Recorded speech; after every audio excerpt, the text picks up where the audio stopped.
Hi, I'm Mike. I'm Scott. And I'm Mark. We are your Screen Machine product support team, and here's another quick tip.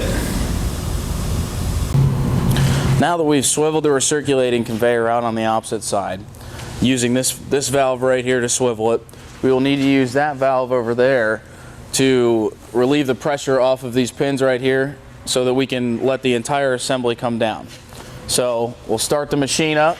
You'll need to bump the valve handle up just a little bit to get the pressure off these pins so you can remove them. So we'll do that really quick.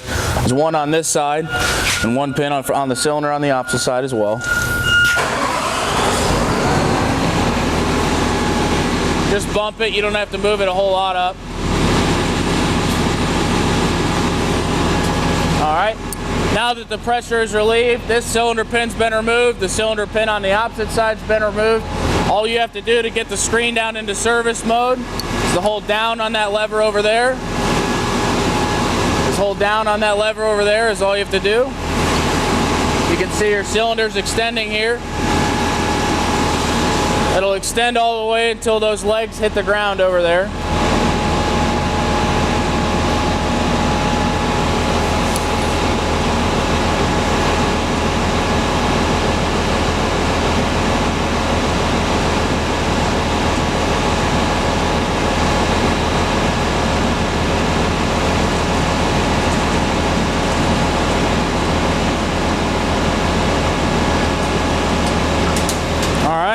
When you're all the way on the ground, just stop actuating that lever, turn the machine off, and now you can see you're in service mode for the screen box. So you've got all this room here to be able to get in there, work, change the screens out, whatever you need to do.